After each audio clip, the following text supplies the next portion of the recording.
These headphones. I'm also recording Can you the hear me better meeting. now? Yes. Okay, sorry. Good morning, everybody. My name is Caitlin Comet. I'm a program coordinator at the Hub. I am the lead for the Catchment Area Council, and I'll talk a little bit about that today. And the towns that I work with are Weston, Westport, Wilton, and Fairfield.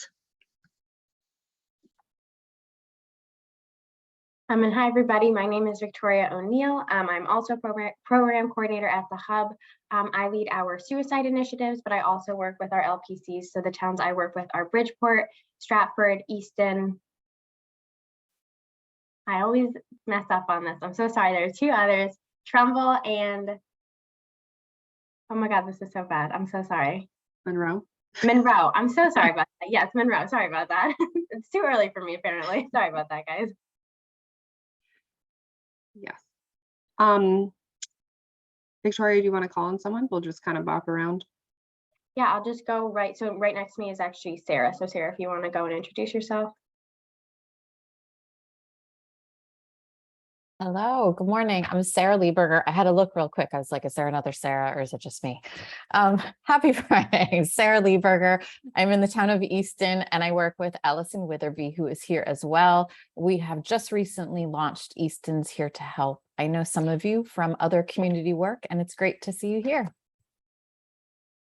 I'll pass it to Kathy Hazlitt.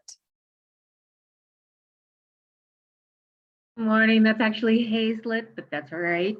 I am the program director for Fairfield Cares Community Coalition, and I will pass it to Karina.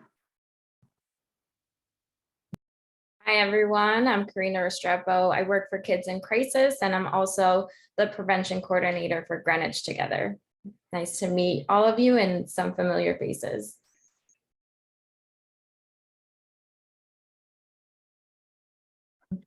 Sorry, I just realized I'm supposed to pass it to someone. James Olson. Hi, I'm James Olson. I'm the prevention coordinator for the town of Stratford. Melissa. Good morning, everyone. Melissa McCary, project director of TPOD Trumbull's Prevention Partnership. Allison. Good morning, everybody. I'm Allison Witherby. I work for the town of Easton, and I'm co-chair with Sarah Lieberger on Easton's Here to Help. Emily. Hi, good morning, everyone. I'm Emily Larkin, Program Director with Darien's Thriving Youth Task Force, and I will pass it to Chandra. Hi, I'm Chandra Ring with Wilton Youth Council, and I will pass it to Ariana. I'm not sure if you've gone. Good morning. My name is Ariana. I am a health educator here at GBEP and also the community liaison for our Teen Fathers program. And I will pass it on to MJ since we're in the same office. Thank you, Ariana. Good morning, everyone. Marston Joseph, everyone calls me MJ for sure. I'm the HIV program coordinator at the GBAP, the Greater Bridgeport Area Prevention Program. And I'll pass it over to Jacqueline. Good morning, everyone. My name is Jacqueline Vega, and I'm the Director of Youth Services, also at GBAP. I will stay off of camera just for now because there's a bunch of stuff going on here at the transitional, but I'm happy to be here.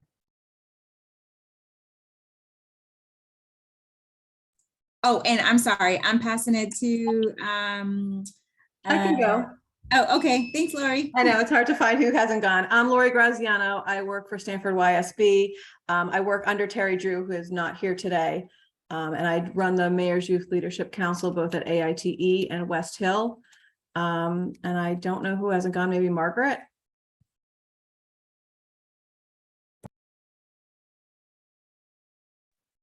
I haven't gone, so while we're giving Margaret a minute, good morning, everyone. My name is Sonia Stack, and I am with ADAP of Weston. We're the Alcohol and Drug Awareness Program in Weston. And I don't. Hey guys, I'm Margaret. I didn't realize I was muted, and I'm not sure why my camera won't work, so I might exit and come back in. But I'm Margaret Watt with Positive Directions, the Center for Prevention and Counseling. We are the designated LPC for Westport, and so that's how I'm here now, but I also run the Drug Free Communities Grant for Norwalk, and we're also a sector rep at Fairfield. Since Margaret went, I'll go. My name is Diamond Seed. I hold the local prevention council for Norwalk and work with Margaret. She co-facilitates the Norwalk partnership with me. I'll go. I'm Maureen Aziel. I'm from New Canaan Cares. Nauman, I'm the program coordinator with TPOD, Trembles Prevention Partnership. I think that's everyone, I think. Yes, that is everyone. Devin is here. He will be presenting to us in the second half of the meeting. So you'll get to know him then. Thank you so much. So that is everyone. It's great to see some familiar faces. I'm super excited that we have some new people here around the table. First on the agenda, I just wanted to cover logos and contact information. I just want to make sure that everyone has provided the hub with their updated and most recent logo that they would like to be used. I had also sent out a sheet with contact information. I believe everyone responded to me just to confirm what information need to be updated. That include meeting times, who to contact, social media. I will resend that in my follow-up email, but that is also posted on the LPC private page. So if any of you need to contact one another, that information is there as well.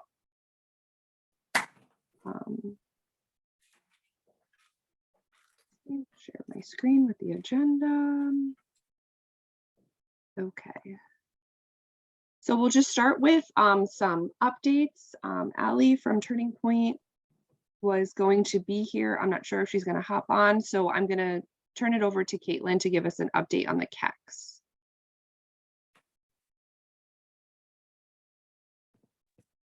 Okay, can you hear me okay? Yes. Yeah. Sorry, I'm having so many problems with my microphone lately. Good morning, everyone. I had already introduced myself. I'm Caitlin Comet, and I lead the Catchment Area Council initiatives with the Hub.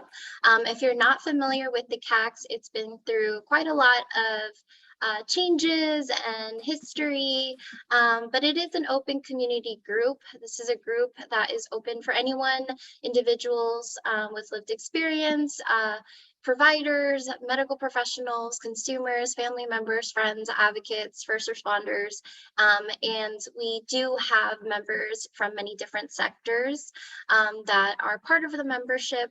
We do get a good amount of attendance for our meetings, and we meet every other month on the third Thursday from 2:30 p.m. to 4 p.m. And these meetings are really focused on mental health, raising awareness, sharing resources, identifying trends and gaps and needs, and we also have advocacy and legislative efforts through the CAC group that is open for anyone in the region. So we do have a legislative subcommittee that focuses more so on legislative efforts. We host a legislative forum.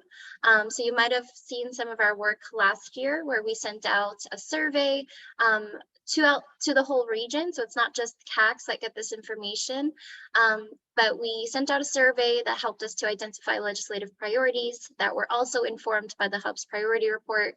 And we just had a group of volunteers that came together to discuss, what we wanted, what action steps we wanted to take for the session and for our legislative forum. And we were able to host a wonderful forum with many legislators in attendance.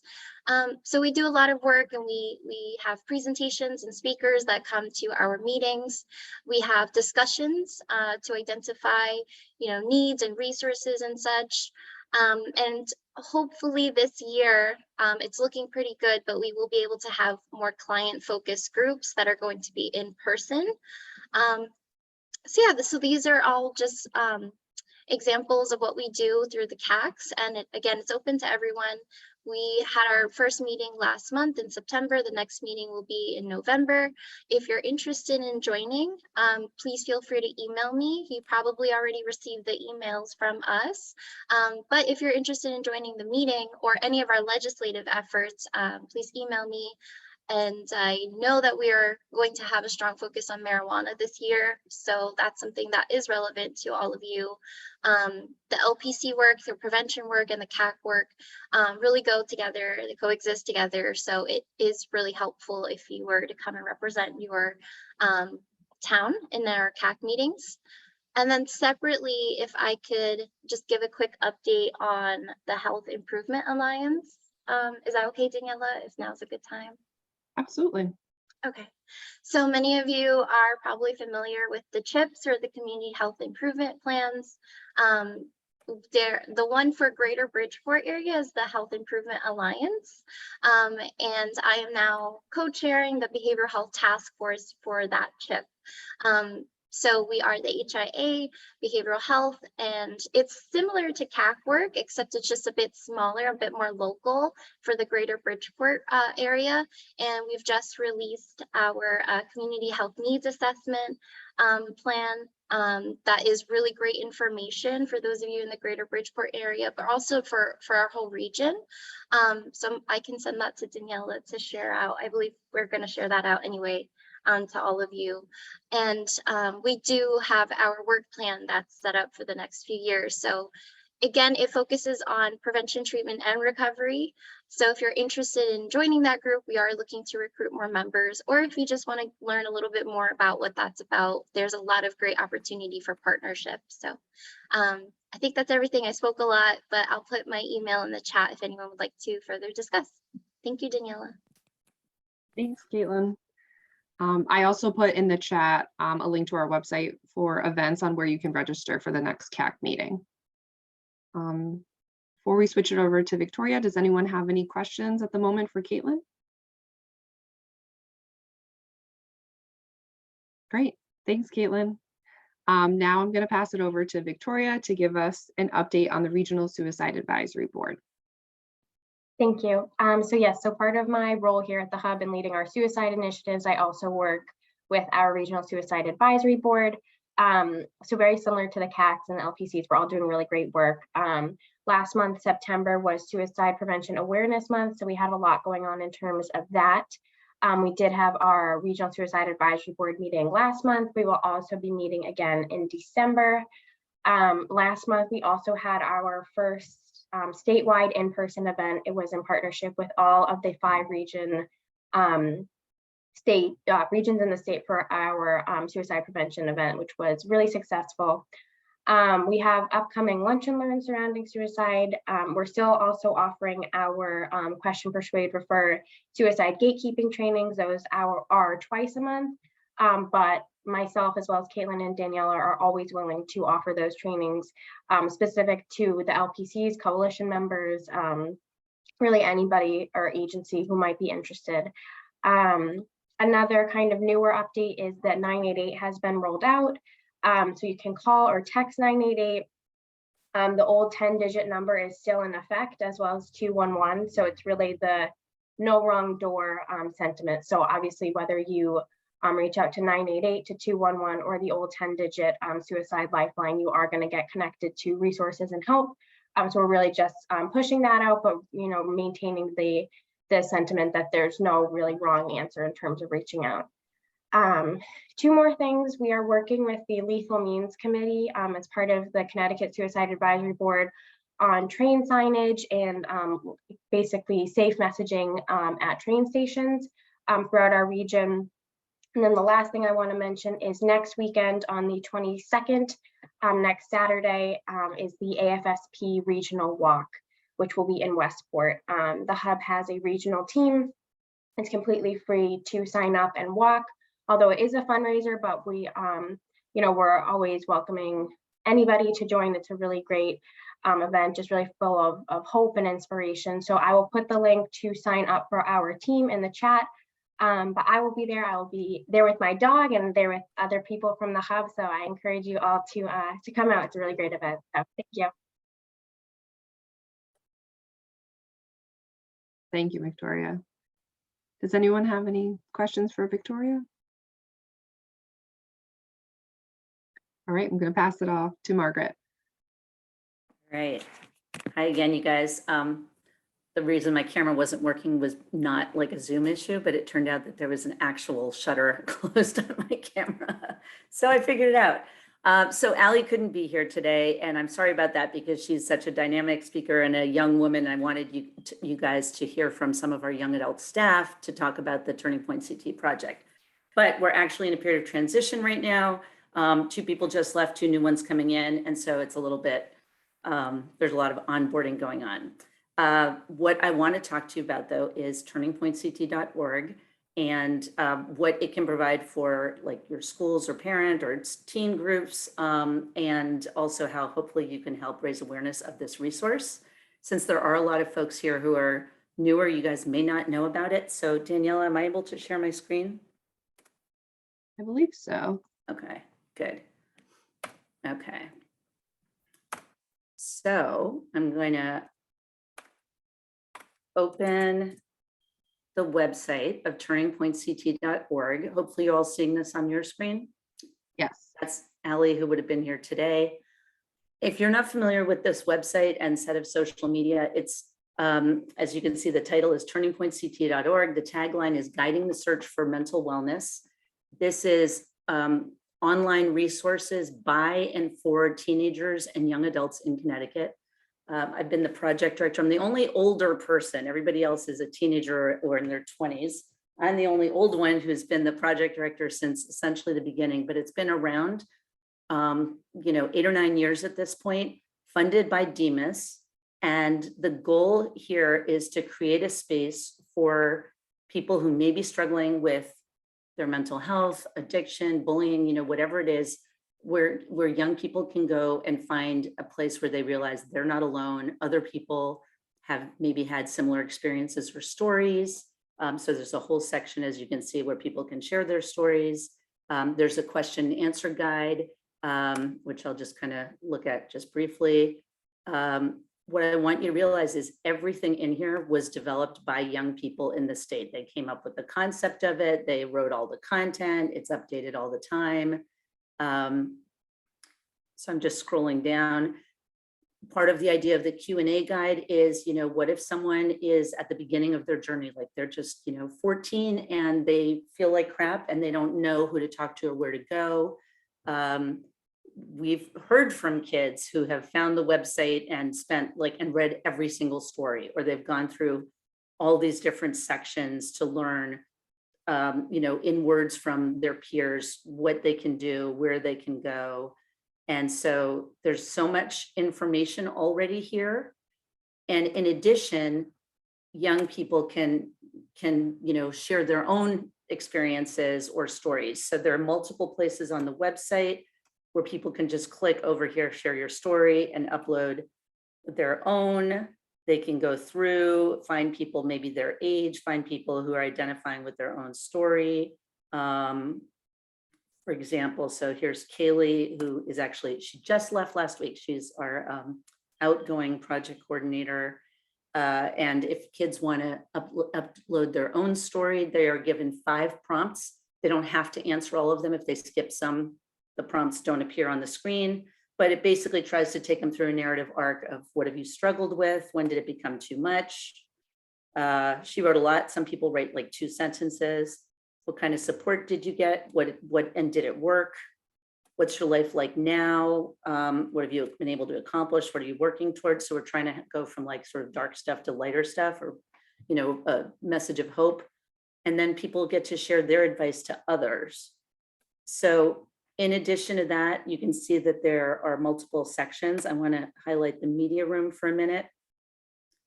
In the media room, the bulletin board, this is just everything here, but if you click on the bulletin board, you see the latest posts. It's updated, throughout every single week. And then it kind of scrolls through the different sections. Express yourself, you can go straight here. These are also places where, your teens, if you have teens that you're working with or whatever, they can express themselves. They click here, they can submit art, can submit poems. They won't necessarily see those things right away because the staff have to finish the posting. We also do podcasts twice a month, and sometimes those are done by the staff. Sometimes they bring in, speakers or friends.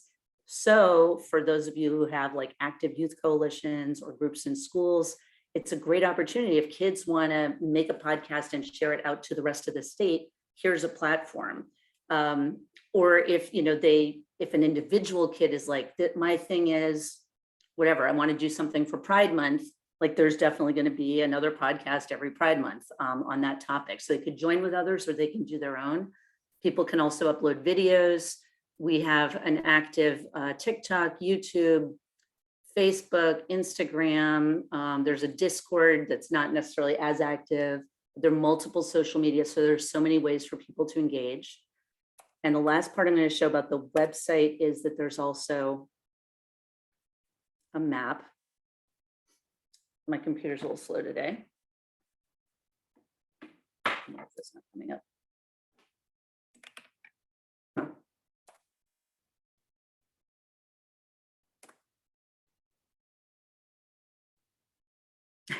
I don't know why my computer is so slow, but anyway, there's a resource map, and I would encourage the students you work with to actually add to it. So it's you can literally go by topic, by keyword, by town, and young people around the state have, you know, uploaded the things they recommend near them. So it could be the Teen Talk counselor in their school, like Karina.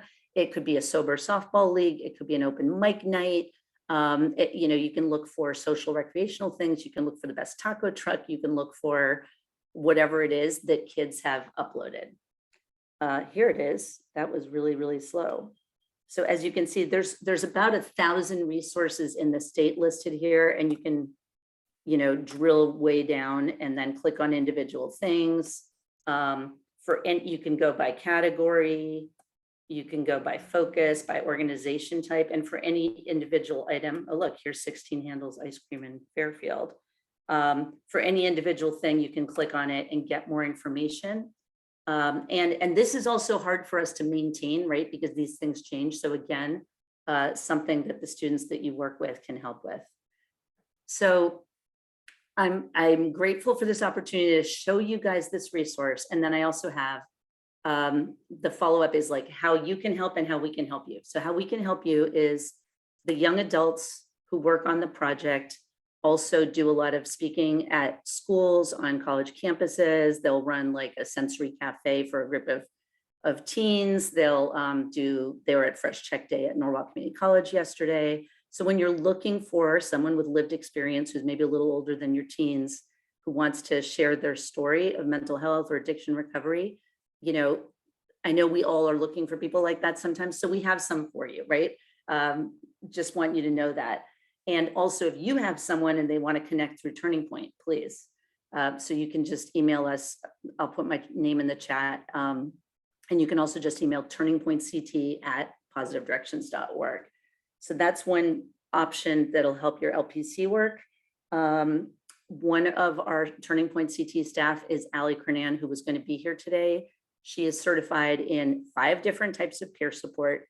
And we have sort of an add-on contract with DEMIS, Young Adult Services, so she can provide free one-on-one peer support to teenagers or people in their 20s on a limited basis. She can't do it full-time all day, every day, but she works with like 10 or 12 kids at a time on a relatively short-term basis.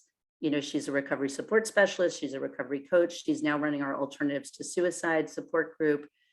She really connects with people, and we all hear the stories of young people who are really, really struggling with their mental health and or addiction or trauma. She is so good at walking with them on that journey and really helping them in a way that is different from clinical. So I would encourage you to share that information, and you can, I should reshare my screen, sorry.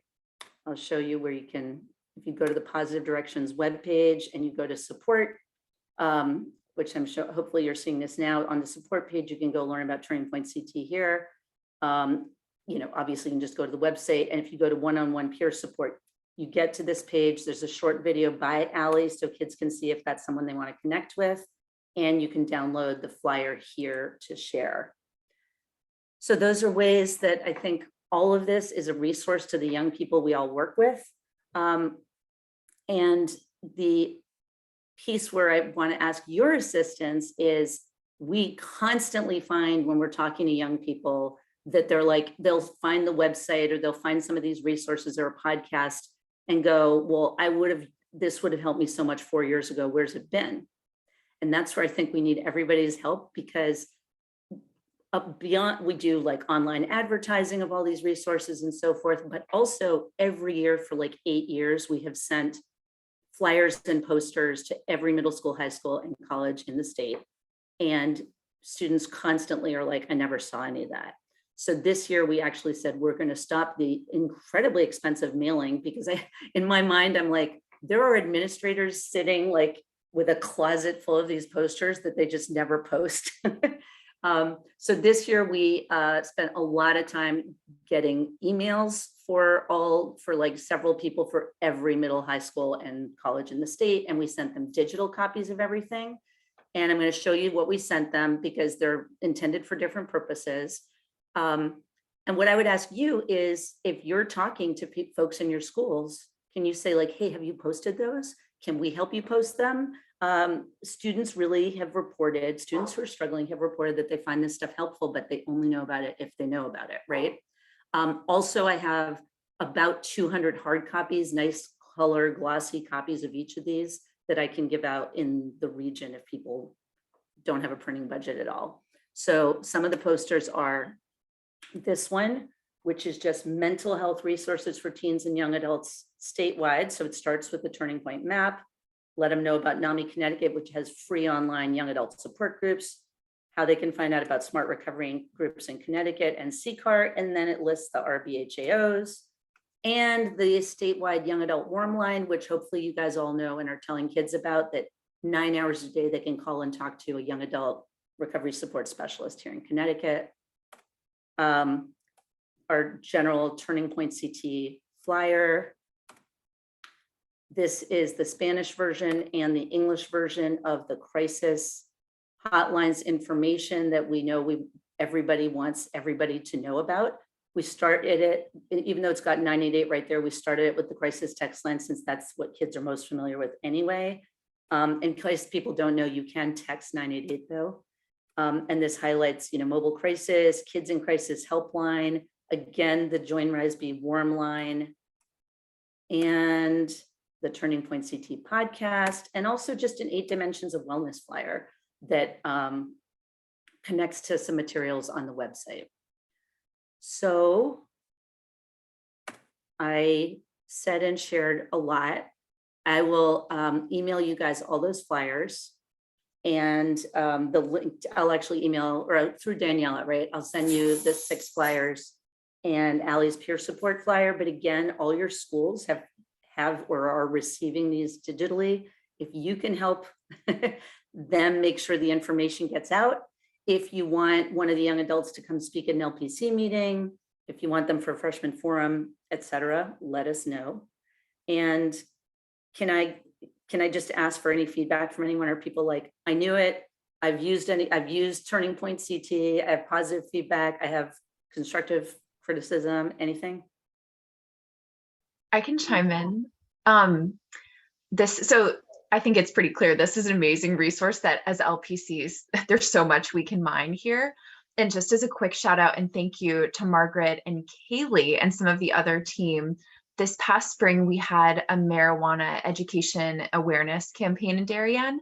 In addition to like a townwide postcard and social media posts, we also ran as sponsored ads for students, several of Turning Point's young adult kind of testimonies, just in 60 seconds, like why they started using and why they choose to no longer use. And it got tons of engagement from students. And that was an amazing part of the campaign. So little shout out. Thanks, Margaret. Thank you. The other thing I forgot to mention is we just restructured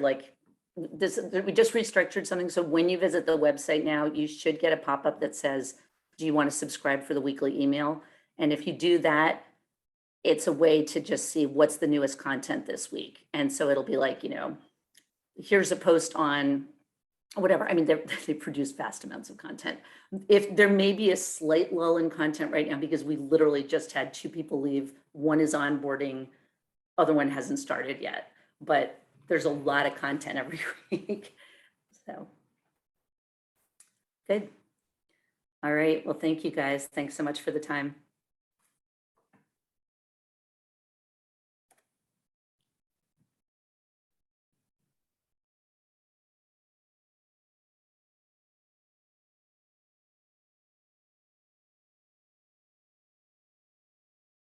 I did have one quick question, if it's okay.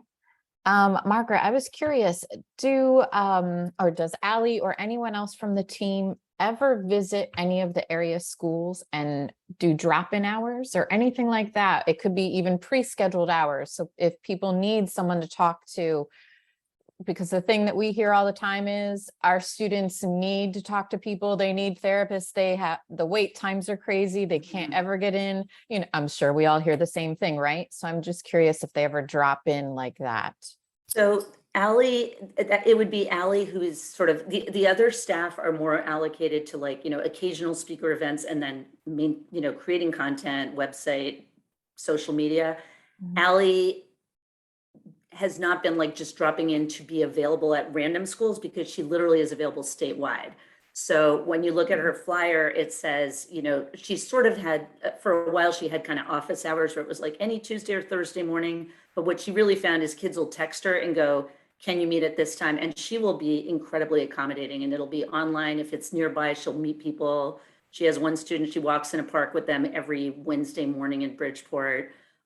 Some people she meets with late night, some people she meets with on weekends, but a lot of them it's virtual because, again, she's available to anyone around the state. She lives in Stratford though, and our office is in Westport. So, like, you know, I mean, the project has always been based in Region 1. So there's definitely more accessibility for folks down here if they wanted face-to-face. Right. But so the flyer has her contact info on it. It used to be her cell phone, you guys. So if you're using a flyer that doesn't have like an extension on it where you can tell it must be a positive directions number with an extension, please stop using that, because she regretted giving out her personal cell. So we'd rather have people call or text the main number, and then she'll take it from there. Right. Thank you. Sure.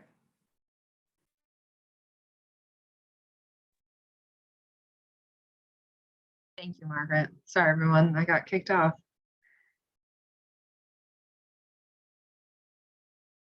Does anyone else have anything? Comments, questions for Margaret? I'll send a follow-up email with all of that information and Margaret's information. Okay. I do have a problem gambling update from Ingrid. She couldn't be here today.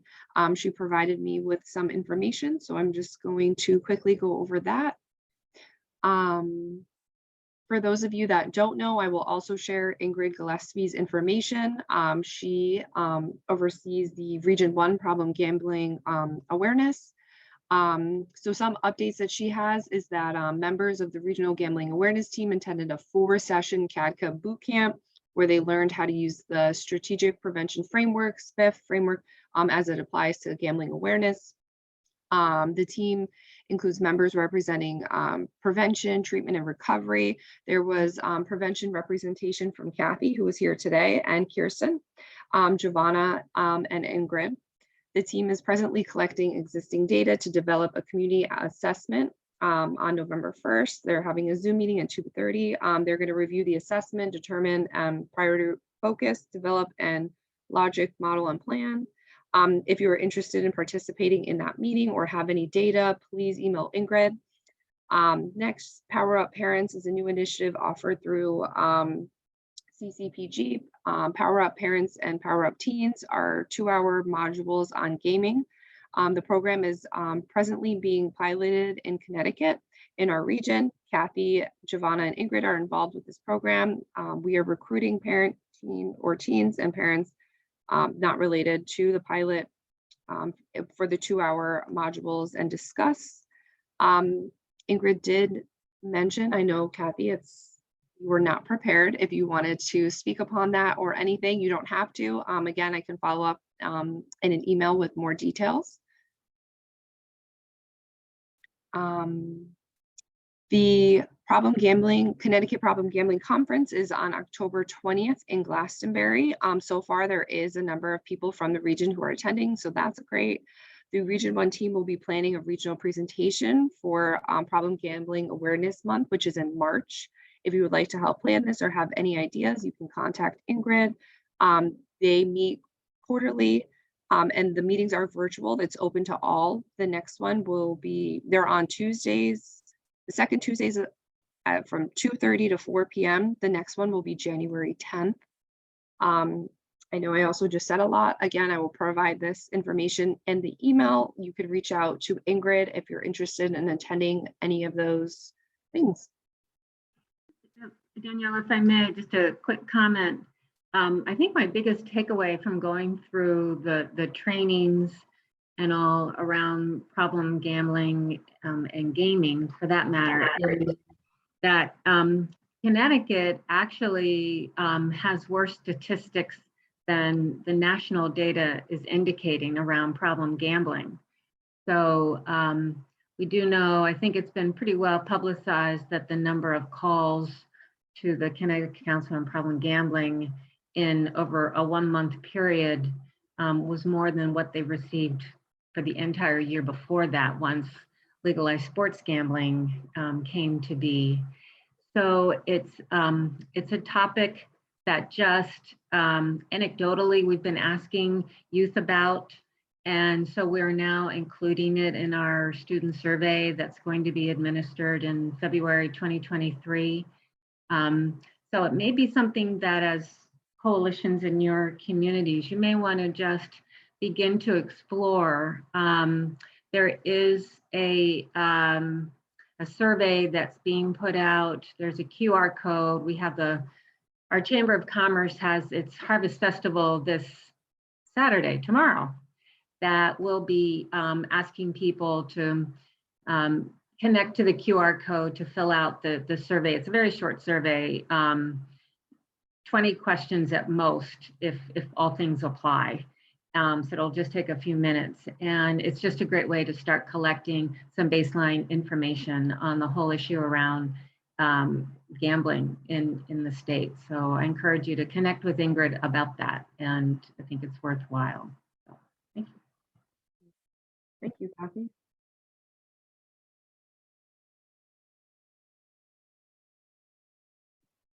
Can I ask a question, Daniela? Absolutely. Hi, it's Sonia. Kathy, is that survey intended just for teens or is that teens and adults? Teens and adults. So I would say high school teens on up. I'm not sure. I don't think it would be appropriate for middle school as much, but definitely high school on up. Yeah. Okay, terrific. Thanks. Thank you. Mm-hmm. And it does ask for age, and there's this collection of demographics, so it does ask about age initially too. Great.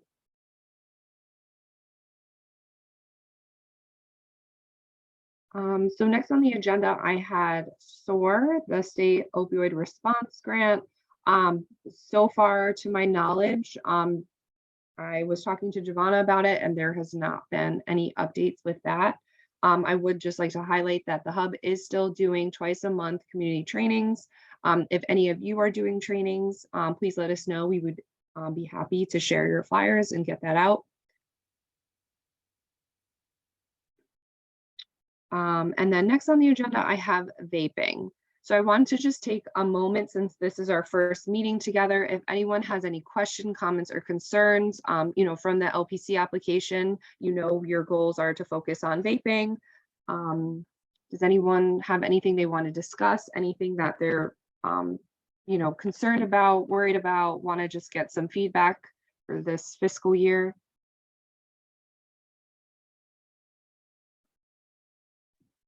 I have a question. Sure. So we had our first coalition meeting of the year yesterday, and we had the deputy chief for our EMS and the school represented as well. And they, in our town in particular, do not see any evidence of vaping. It seems that it has sort of the coolness factor maybe has diminished, or, but you know, in the schools, the administrators are not seeing any cartridges or any evidence of vaping. So we can still address that, but in terms of for grant purposes, if we choose to focus on other substances, alcohol or marijuana, as long as we're addressing vaping, is that still all right in terms of meeting our grant obligations? Yes, you can also focus on vaping THC. That's also something that we're seeing youth doing. I'm not sure exactly in Weston. I mean, that's great to hear that they're not finding cartridges and it's not seeming like it's a problem. Yeah. But as long as those two goals are being addressed, you can focus on other things. Okay, thanks. Thank you. Anyone else? Is vaping still prevalent in their towns? I can say in Trumbull, we've seen a significant drop in vaping on our last survey. Although our rates of THC use are low, vaping is the method of delivery of choice of kids. So that's where we're focusing.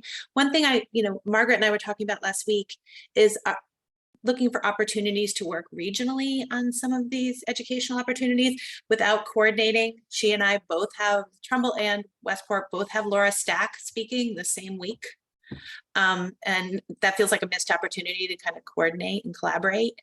So could we make it a practice, I guess, to talk regionally about maybe the hub sponsoring some of these things that we can all kind of chip in on and use our money probably better than duplicating effort in the region, especially when so much of our activities are still Zoom. Absolutely. I think that would be great. I know this is something that we talked about, in the past. Maybe coming up with a system of, if you're planning something, sharing it with the hub, we can share it out to the region, see if there's any LPCs who are interested and get those connections going.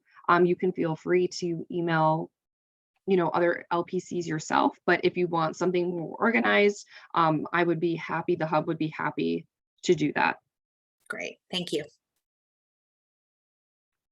Speaking of Laura Stack, so you guys probably know she's the founder of Johnny's Ambassadors, which focuses on marijuana prevention education with a real emphasis on how today's high THC products affect mental illness in young people.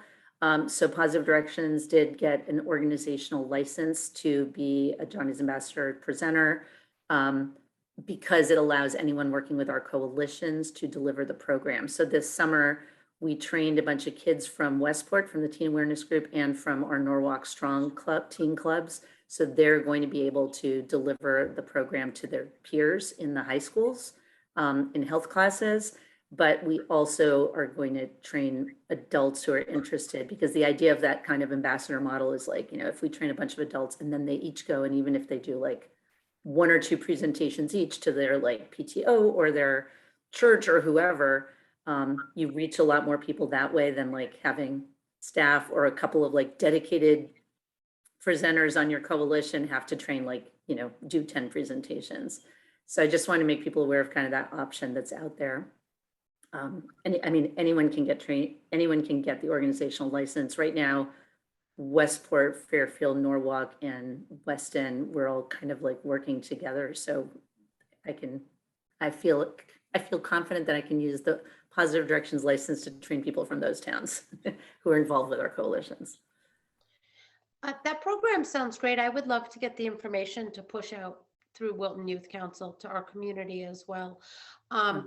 Going back a couple minutes, in terms of vaping, we did a survey last year, and what Wilton found is that the rates of vaping are definitely down, but we see a definite gap in the parent communication to their students at a young enough age. And we want to really work with our parent community on having these conversations at a younger age, starting that dialogue. We think we're waiting a little longer in the home than we think is beneficial. I also wanted to mention Fairfield Cares is having Michael DeLeon come back to the community. He will be speaking to our 3 middle schools, the Ludlow High School 9th graders, and then the 9th and 10th graders at Ward High School all on February 15th, and then we'll do a parent presentation that night. He's $3,000 for the day, so we are getting some help financially. But since he's going to be in the area and he has lived experience, he talks about alcohol, marijuana, vaping, nicotine. His organization is called steeredstraight.org. So if anyone is interested in having him come to your schools and community, back on either side of February 15th, consider that. He's a terrific guy. The students really responded to him last year, so I have nothing but positive things to say about him. He is very dedicated to wanting kids just to stay away from all substances. So I highly encourage you to take a look at his website. He has done other he's a documentarian on a variety of topics as well. But we seem to do well by having him in our community. So he's also something else that I can follow up on with everybody. Apparently, Steered Straight has come up with some sort of a vaping curriculum, and this is brand new. So I'm working with one of our drug and alcohol counselors over at our high school to have a Zoom meeting with Michael about that. So as I learn more about that, I will pass that information on to everybody as well. So that might be helpful. One other thing I wanted to remind everybody is the Let's Mention Prevention group of coalitions developed a vaping discussion guide for parents and caregivers. So some of you who may be looking to reach parents around vaping, and Wilton mentioned getting them earlier, it's electronic, but you can also print it. So if you have grant funds you're looking to use, I know you can find it on the TPOD website.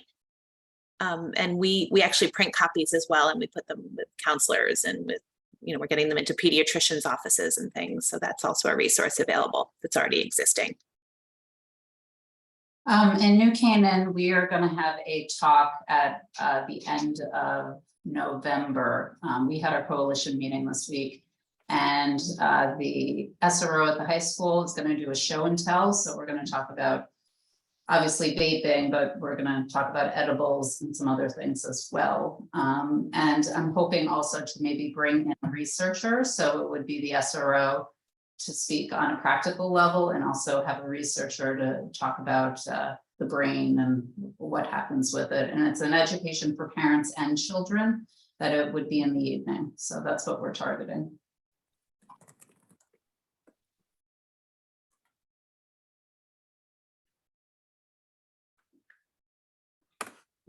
Well, thank you everyone for sharing. If everyone could also share that information with me, I will share that with the region and in the meeting's follow-up email. I do apologize in advance. Sounds like it's going to be lengthy, but great stuff. And I'm super excited that everyone has these things planned.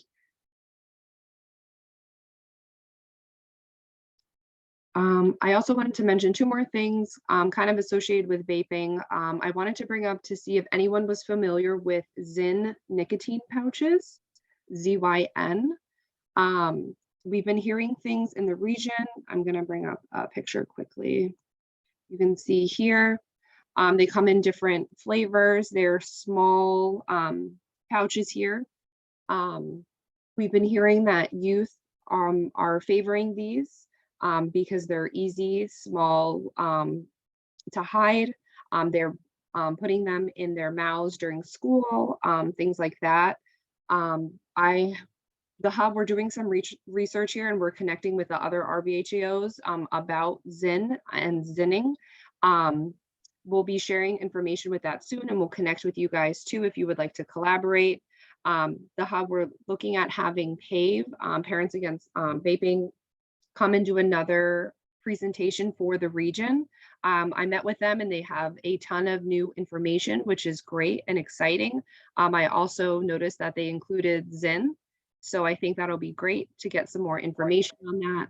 But I wanted to hear from you guys if you are seeing this with your youth in your towns. I know it's very popular on TikTok. I've even seen it myself.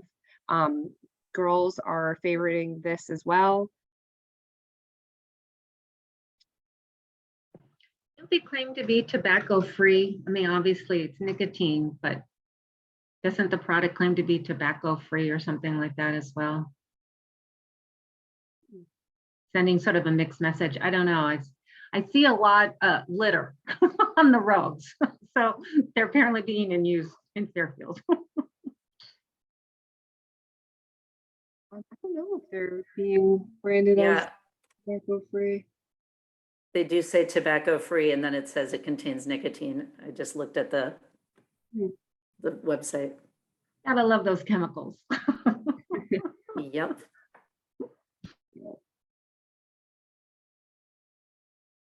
Daniela, while you're talking about vaping, one thing that maybe we can talk about a little bit, and related to, you know, when Sonia was like, what if people really aren't vaping? And someone was like, well, what about the, you know, vaping marijuana kind of thing?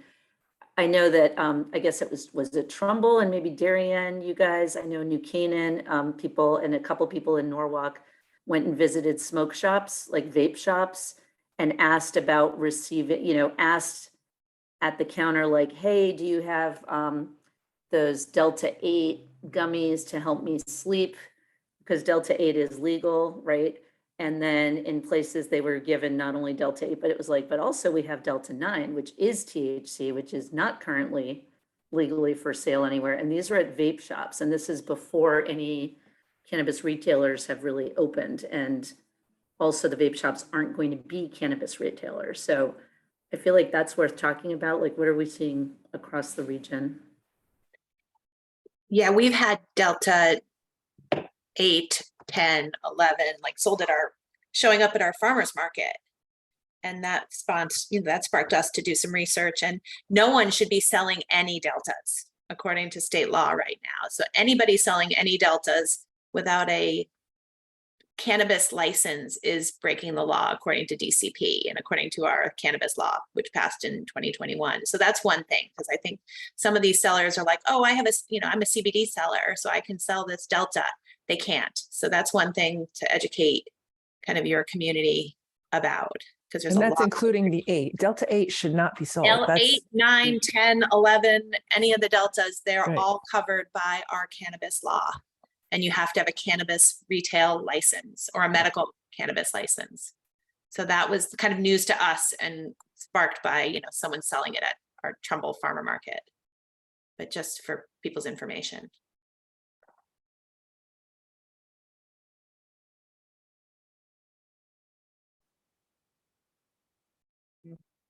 Thank you.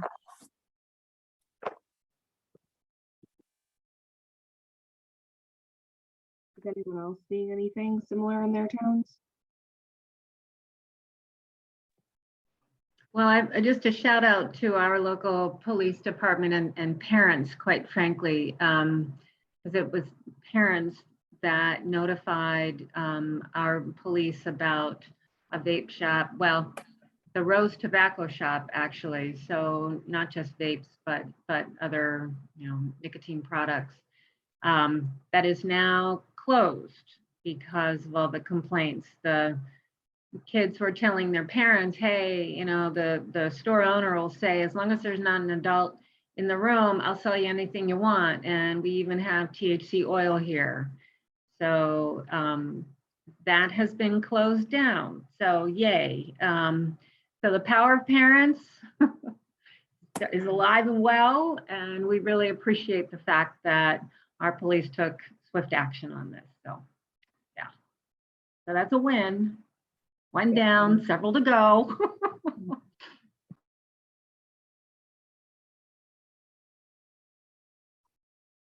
Wow, Margaret, 8 times? That's Yeah. a lot. Wow. Yeah, but it was interesting because that's sort of one of those sector kind of things, right? The police kept finding them, and then Norwalk Partnership brought it to the attention of the health department. It's still open, but the health department was like, we didn't even realize. Maybe we can do something about it, but you know, it wasn't particularly clear to anyone what beyond the fines, and I think that also goes to how inadequate the fines are, right? They were like, it was, you know, by the time you've been fined that many times, I think the fine is like $1,000 each time for selling to minors, and that did not put a dent in their business. Wow. I have a question. Sorry, it's Sonia again. So Margaret, when you say that the smoke shops, they're not cannabis retailers, so that does they fall under the, so they're not bound to the laws, the cannabis retail laws, is that right? So they'll never be allowed to sell cannabis. I mean, basically, you know, the state is, to sell cannabis, you're gonna have to go through a whole application process and be identified by your town. And we have towns here like Westport that have just said, there will be no cannabis sales in our town. So each town is making its own decisions, but like Norwalk, for example, has said, we will not have more than 3 cannabis establishments total, which could be, they don't even have to be retail shops. I mean, because that could be a grower, that could be a packager or whatever. So each town is going to have identified place, if any, they will have only a couple of identified places where cannabis can be sold. So at any point that anyone's selling anything in a vape shop, like especially if they're doing it now, there's nothing legal about that for any age. Okay, understood. Thanks.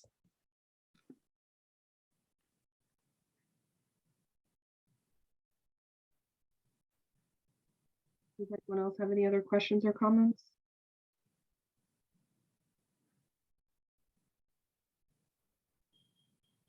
Okay. I also quickly wanted to discuss next. I'm sure you all have heard about the rainbow fentanyl. I know it's not vaping related, but we have the You Think You Know campaign. I just wanted to highlight that we've been receiving some questions and a lot of inquiries about it, but that the rainbow fentanyl is not a smuggling tactic, and it is not a sales technique. You Think You Know had sent out a newsletter. They also posted, we also posted a social media post that I will forward to you that hopefully you'll be able to share. This is what it looks like here. We are highlighting it more and talking about it more now with Halloween coming up. We just want parents to know, you know, of course, as a parent, I would hope that you are, you know, checking your children's candy regardless, because you just never know these days. But I know that a lot of parents have been concerned about this. So You Think You Know had sent out some information that I can share with you as well, and then the social media post. Another thing I wanted to mention, I don't know if you guys have been reading that there's like a really severe Adderall shortage, that the sole manufacturer of Adderall is because of supply chain issues and some sort of maybe labor issue. People who have prescriptions are going to pharmacies in Fairfield County and not able to get Adderall for their kids. And that makes me very concerned for kids who might be misusing, or young people or college students who might be misusing Adderall.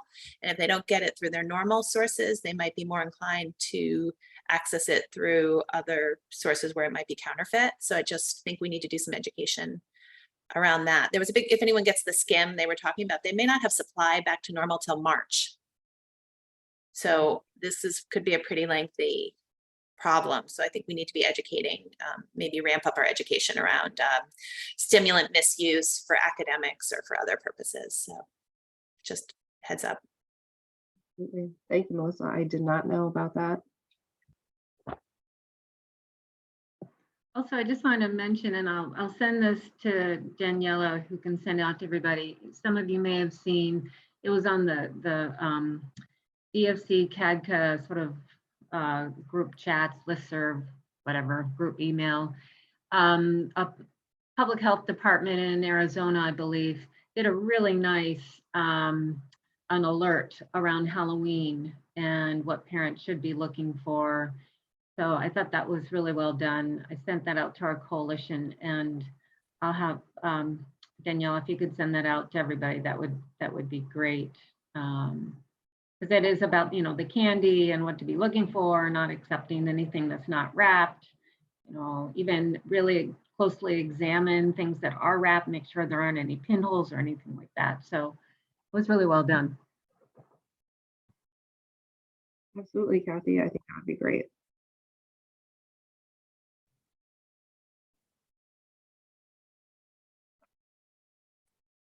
Okay, one more thing on the agenda before we have Devin present. Next, I had the behavioral health training list that the hub is working on. I should actually more say Caitlin though, because she has put so much time and effort into this list. Caitlin, would you be able to just give a quick update about that? Yes, we've been working. There is already a copy of our behavioral health training list that we've had on our website, and I've noticed that some of you actually have a link of our list on your websites. You might have seen it floating around. We are updating it. I think it's been quite a while since it's been updated, so it's taking a little bit of time. And I did want to give a special shout out to Margaret for sending lots of great feedback. And for those of you that had responded to my emails about the training list. So it's essentially a document that is broken up into mental health, suicide, professional development, prevention, and has a list of different trainers or presentations, speakers, or agencies that are able to host or provide different types of trainings under those umbrella topics. So it's not an all comprehensive list. It's been a little bit difficult to make it as comprehensive, but the focus of it is that all of those presentations and speakers are able to present in our region. So they might be from other regions or even from other states, but they are willing to either virtually or in person present in our region. And the list is broken up into, the cost, has a description, contact information, is it available in different languages, and some more categories, if it's evidence-based and such. And then towards the end of the list at the bottom, we do try to list specific trainers. So for example, some of you here are on the list as QPR trainers and naloxone trainers, mental health first aid, and more.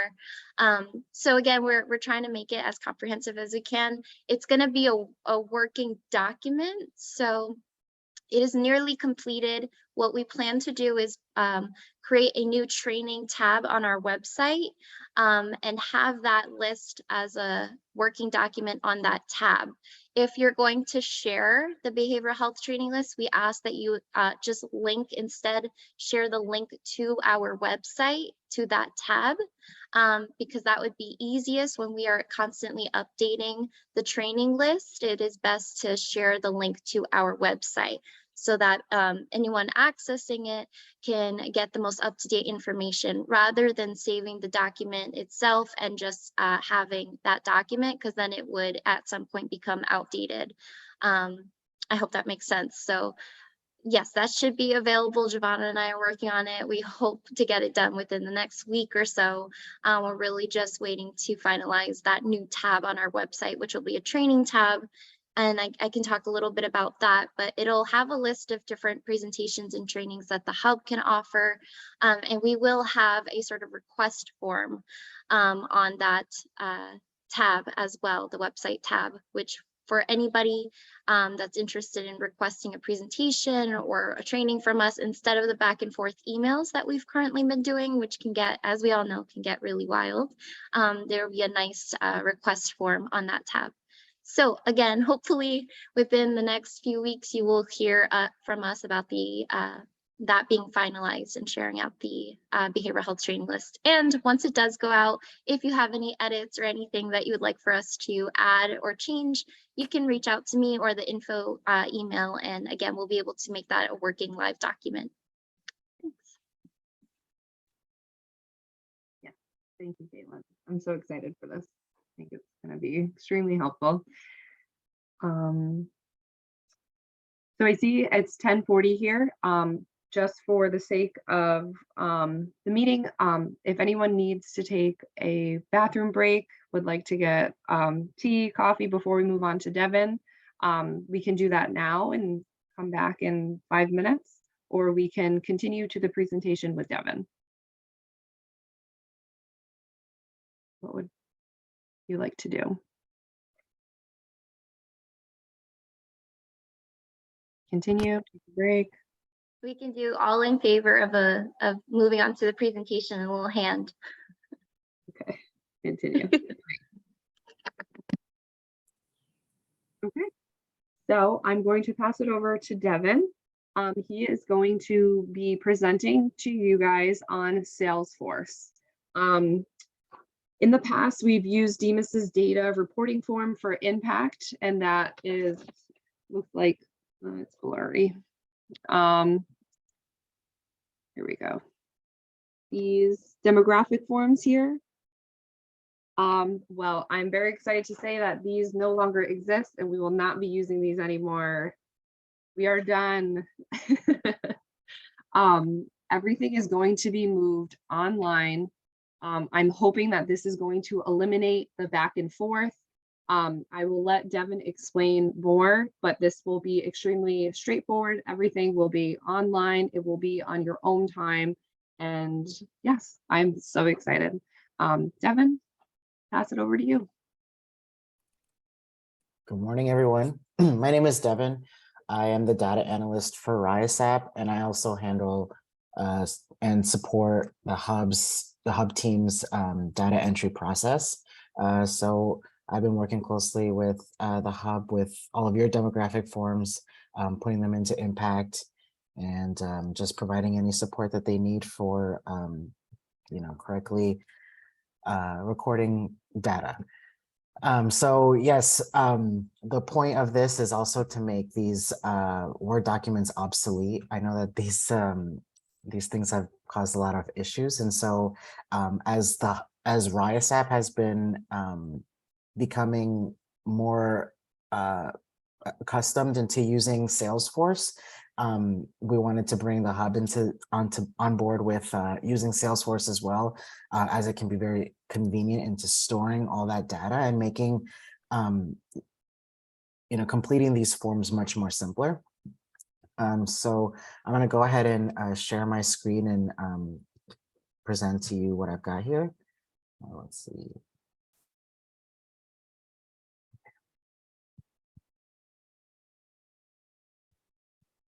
All right.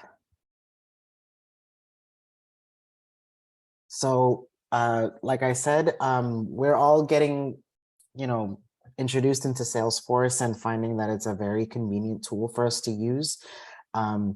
It can help us store, data in a very organized way, and helps us with creating online forms like the way that I was able to do for the demographic forms, and as well as other things that are very helpful for nonprofits like RISAP and the hub and all of your organizations.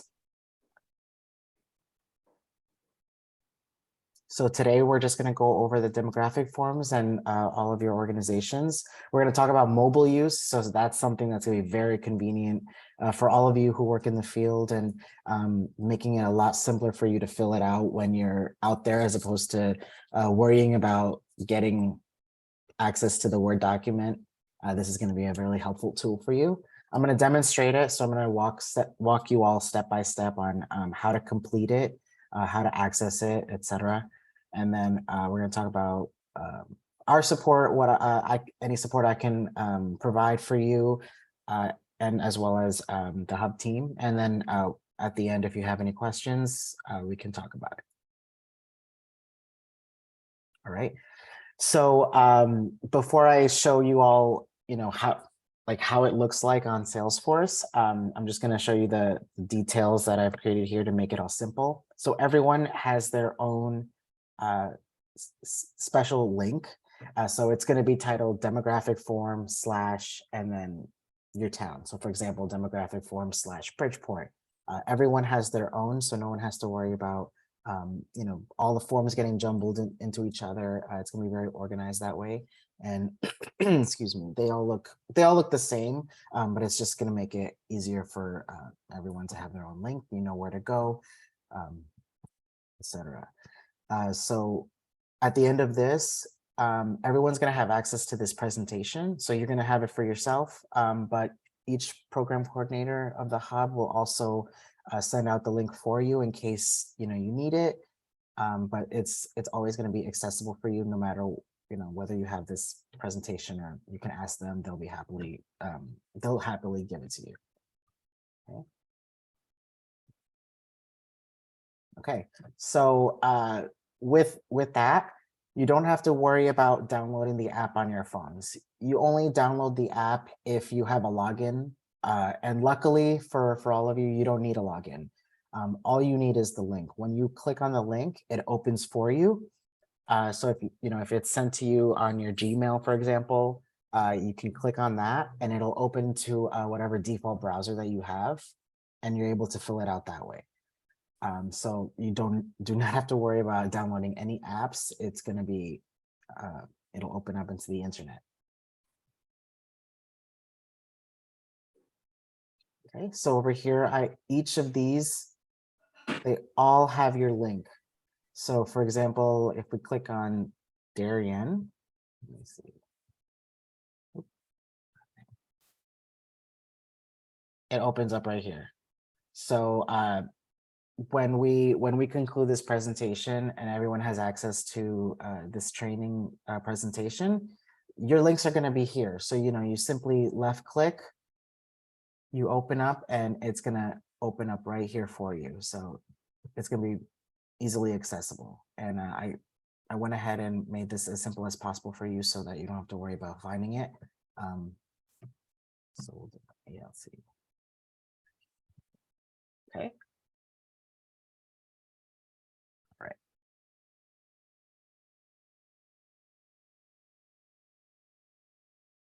Okay. So if I'm going too fast, please stop me. So it's pretty self-explanatory, when we're sending it to you, it's going to be, via email, or you access it from the presentation, and you basically just open it. You're going to answer every question, especially the ones that are asterisked. So I pretty much duplicated the way that the Word document shows you. I created all these questions here so that it's, it's not too unfamiliar, all the questions that are relevant. But just in case, if you see anything that might be like, I don't know how to answer this, I went ahead and also inserted these little info bubbles here. So to help guide you in how to answer these questions as best as possible, so that we're helping each other in logging this information into Impact. And Evan, so, can I ask you a quick question? absolutely. Any chance, since we're clicking on our town name already, that it could be self-populated, the town, the first, LPC town served. So could that already be self-populated with the name of the town, since we just clicked on the name of the town?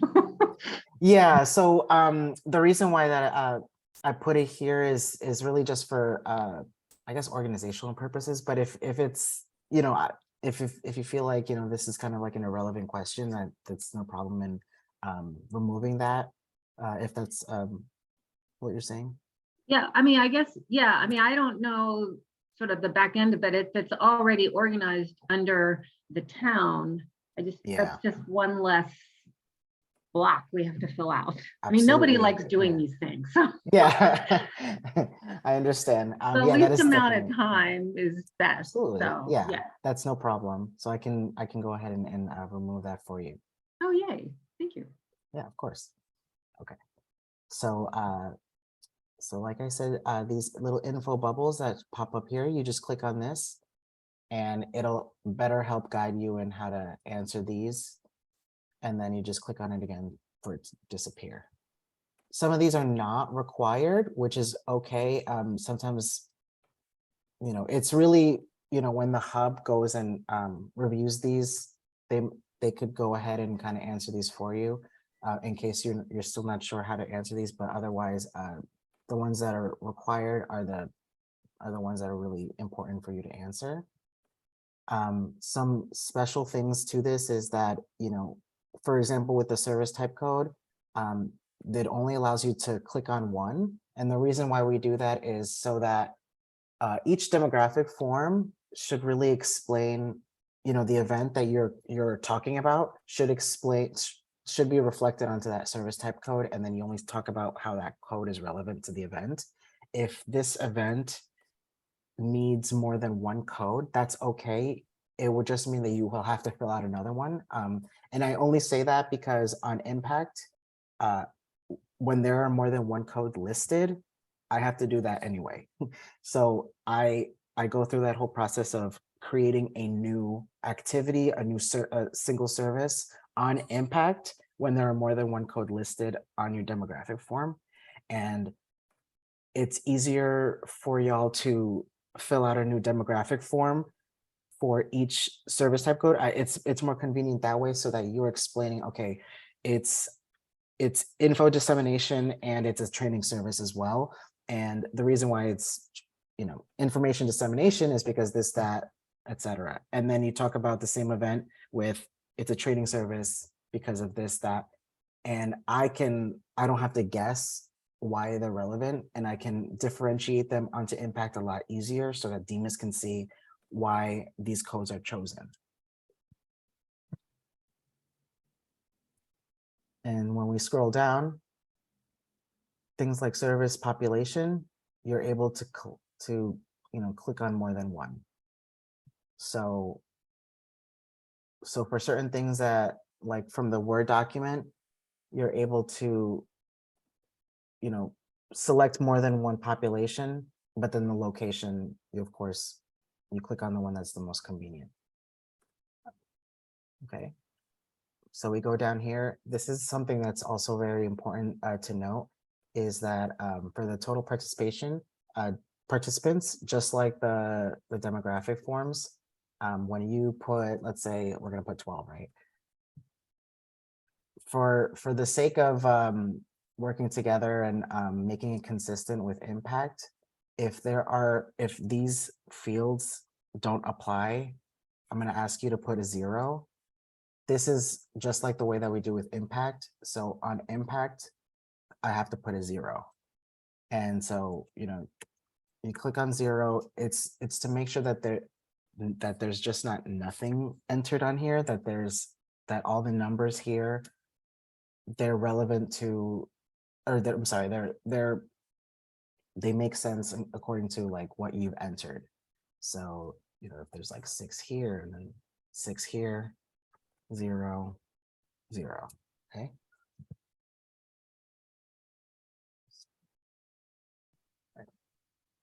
Okay, so when we go down, I've also took the liberty of including some different fields that were not reflected onto the demographic form. So as we all know, terminology has progressed, and we have more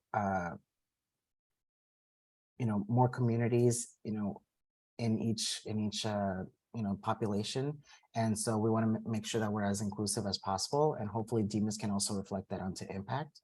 And so if there are trans folks who are identified in your demographic form, we want to make sure that they're counted as well. So you can make sure that you can include them here. Why are men not highlighted? Oh, it is. It's also so on the background mechanics part, it's they share the same field, so they're together. So if you see here, it says please complete this field. When I created this is all together. Wait a minute, you just confused me. Wait, number of participants, so we're going to put in the number of men and the number of women, but it looks like you don't really care about the number of men, that you only care about the number of women. No. So in the background of creating this form on Salesforce, I wanted to make sure that this was required, but I am not able to create a title without some sort of entry. So I can't just title this number of participants without including some sort of space for you to fill something out. So do you see how it says space right here? Yeah. So when I created this, I had to make sure to put a space, and it's the font color is invisible. so you don't really see that. But I can't put just anything in here without putting a space for you to fill something out. So these actually share a spot together. So it is, you have to put something for men. It looks like it's required just for this, but they share something. So I know it looks confusing. It's really a mechanical issue on Salesforce's part. But we care just as much about how many men are there as we do everybody else. So change it to decline down. Sorry? Would we be able to change that to like decline to answer and then put men under women and have it asterisk? We could, if it makes it easier for everyone to see it visually, that's totally fine.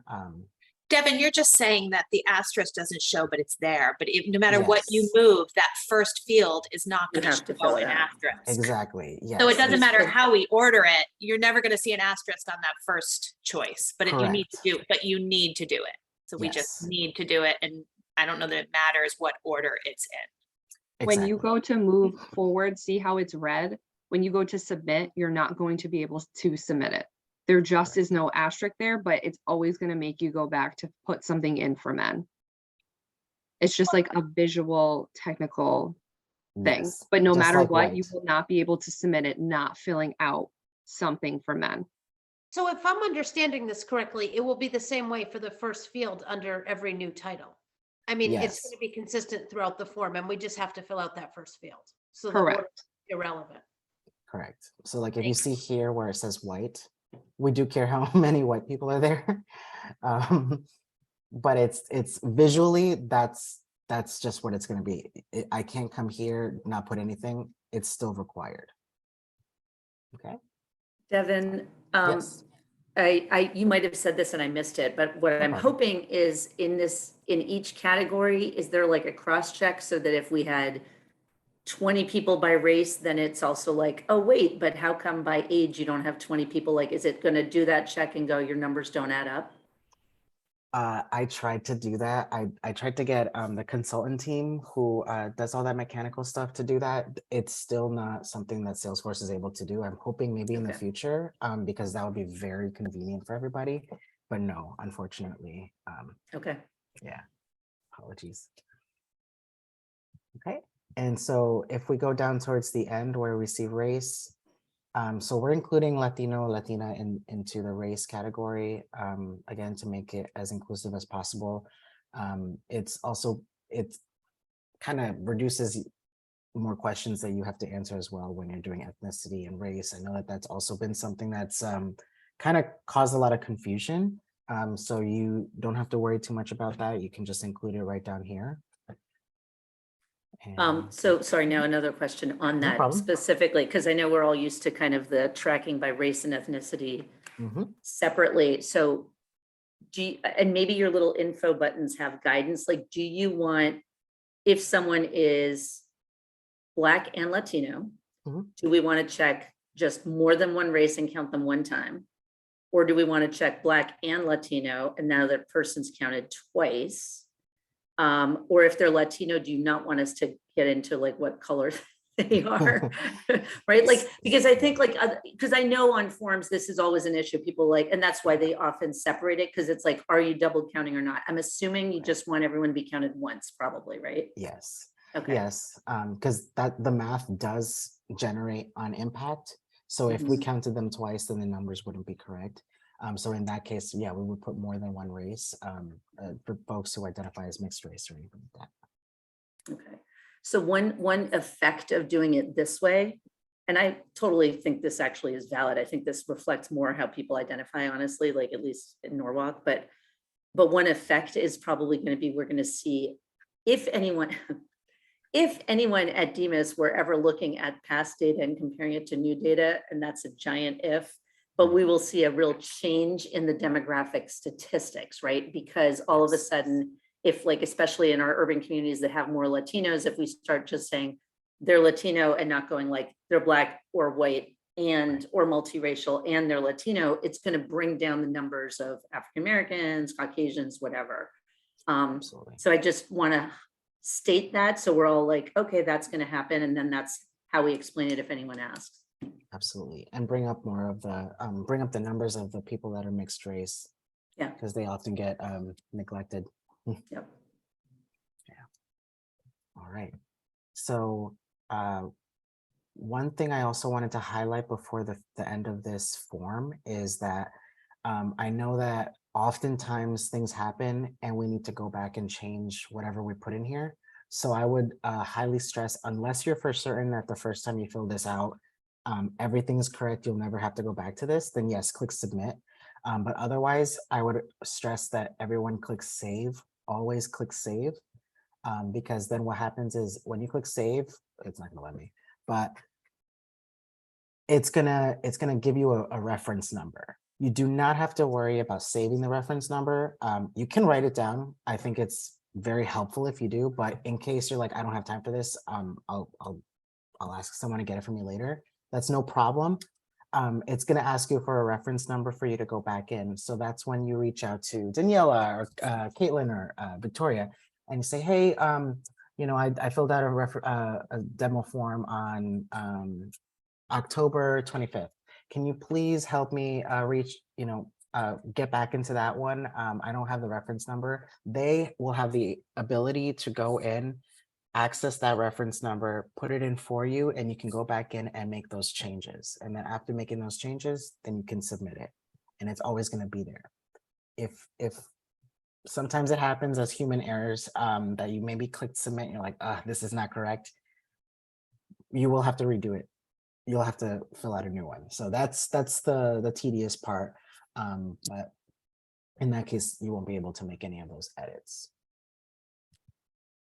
So before I exit this, does anyone have any other questions about the form? Thank you for doing this.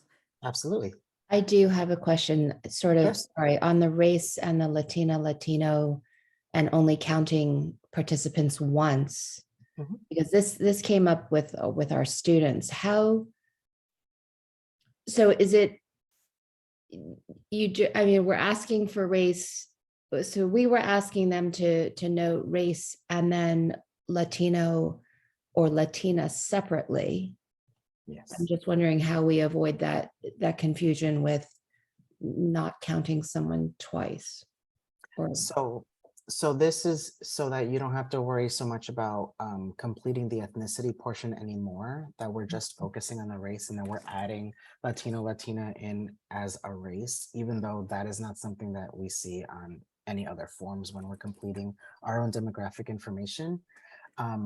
It's at least for a lot of folks like me who do identify as Latino, this can be tricky for folks like me. Like I would never put myself as white because I'm not white, but then I get misidentified because I'm also not more than one race.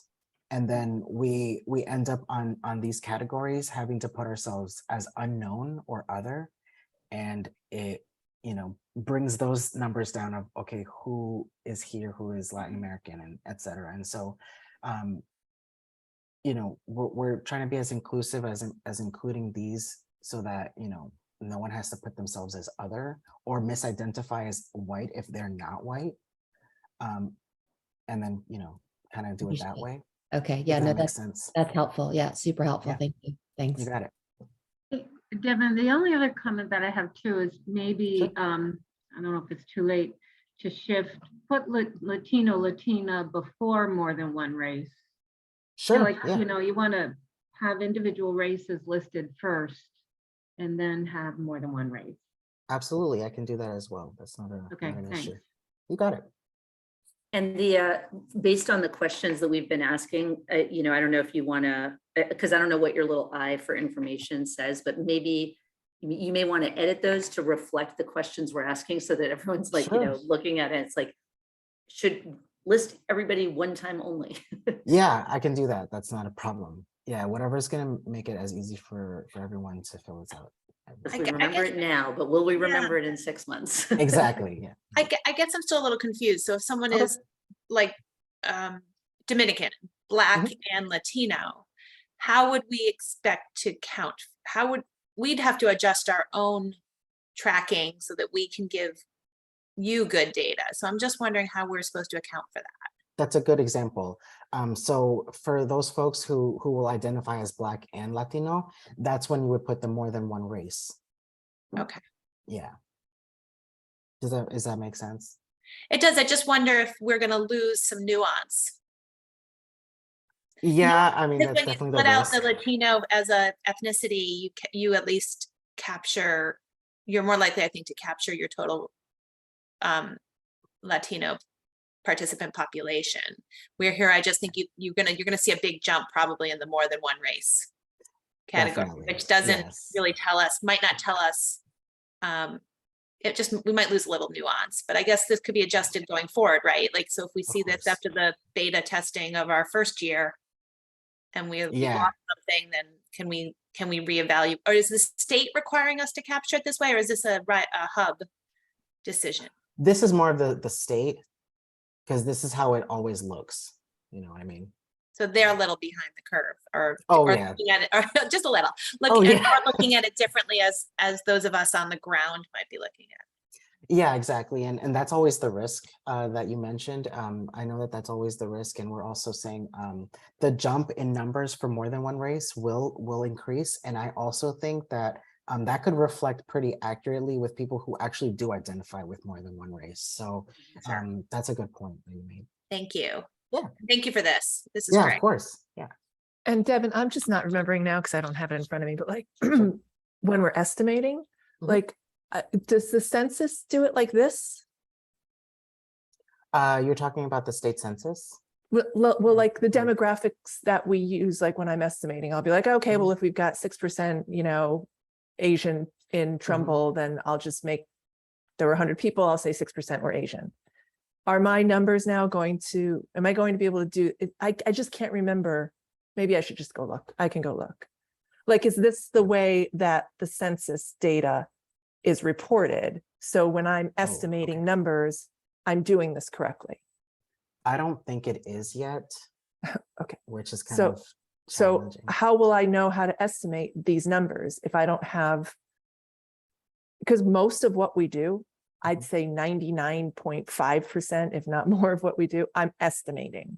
Okay. So I'm saying like, oh, I don't know, I had 100 people there. Yeah. I don't know what, I don't have a form from them, or, you know, they were all online, whatever. Yeah. So I just go to the census. Yeah. And I estimate based on that. Oh, Daniela just said, okay. Yeah. I mean, I can look again and see if it's done like that. So all of these should add up to 100. And I have to make sure then that the census. Yeah. Okay. That is the challenging part. And I know that I understand that part. And I hope that there's no pressure that it, you know, if the numbers are a little bit off, that is okay, that you're doing your best to estimate based on the census rather than tracking every single person that literally comes by and leaves within 5 seconds. So I would say, yeah, use those references that the hub team has shared with you. And that's kind of how you'll have to do it in case you're not able to accurately. Okay. I'm still musing over what we're going to do with the Latino group, because on the surface, I'm like, okay, that's actually great. You know, like I could see this working one way. And then I was thinking about it. So with like the Dominican example that someone, you know, that Melissa gave. So someone who's Black and Latino, they're more than one race. But most of our Latino population you could say, well, they're white and Latino, or they're Indian and Latino. So would we end up with basically all our Latino population in more than one race? And then if we actually found it useful to, and you know, and then if we want to look at our data and go, how many people are Hispanic? Now we've lost that, because there are communities where we know, like, you know, like, so Norwalk, again, about 40+% of the school system, the kids are Latino. Right. Most of them are Latino white. So, you know, I guess what I'm thinking is, like, it probably would be useful for us all to standardize, like, if you're Latino and Black, are we calling you more than one race? And if you're Latino and white, are we just calling you Latino? Right. Which you could see, that's like, you could see the slippery slope, right? But I feel like it would be helpful for us all to have a shared definition. I agree. I also know that it's tricky for y'all who are logging this information, because it's not easy for you to guess everyone's identification. You know, some people are like, yeah, I identify as white, even though I have, you know, I'm also Latino, or, you know, they'll say I'm mixed race, or they'll say, no, I have white in me, but I identify as Latino. So that's also the challenge, you know, with that. I think we all want to be sure too that we're not like, it's not going to look like if we're reaching certain populations, but our reporting makes it look like we're not. Yeah. I think that's our concern, right? I mean, to Margaret's point, you know, that she's got a diverse community, and suddenly if it looks like we're not reaching them. We can go back to how we used to have it on the old impact form, because it was like that, by race and then ethnicity with the Hispanic, non-Hispanic. The only issue that we had with that is that none of the numbers were adding up. That's also because people would put the ethnicity but not put the race. Right. So or like vice versa. Like if we had 20 people and maybe we put 10 people who were white that came and 5 people who were black, then the rest of the total of this race would be 15, and then I would see 5 for Latino. And on impact, I can't put that. I would have to put 5 under unknown or more than one race. And so the numbers were not, adding up correctly, as per Daniela's point. So that was really more like us not all making sure that everything in every category always added up to the same number. That was part of it, yes. And that's where obviously if it would be like solvable if Salesforce would force it, right? But they're not right now. But I Daniela, I think like with the questions we're raising, I'm kind of like more in favor of going back to race and ethnicity separately. Except also we can track, well, no, because we do use this data for our own purposes. I mean, I don't honestly believe that Demas uses the data. So at that point, it's like, why do we care? We're spending a lot of time. I have to say though, I think the biggest problem is that these categories don't even match the census, which is where I get, so like, I'm already fudging, I'm being honest, like I'm fudging because I'm always forced on those demo forms. And again, on this, to use these categories, but the census, I think, for example, puts the Native Americans and like Pacific, it like puts them in different. So already, if you're, I'm already putting people in places that they probably don't belong.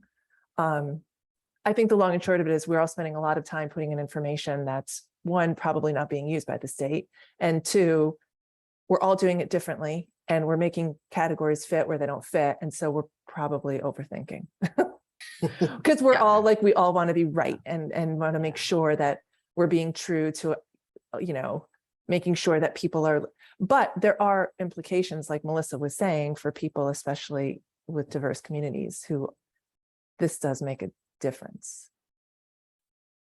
I don't know how to fix that, but it seems like there should be like some way for our categories to match like the categories that the government is placing people into, and this isn't matching that. That's a huge problem. This has been an ongoing, long conversation with Demas. You're not the only one who feels that way. We are not the only region. All other RBHAOs, we've been talking about this. It needs to be updated, but unfortunately it has not been. And this is what we are required and expected to do. I know it's very frustrating, and I appreciate all of you trying to figure this out and making sure that everyone is represented and the data is, as accurate as possible.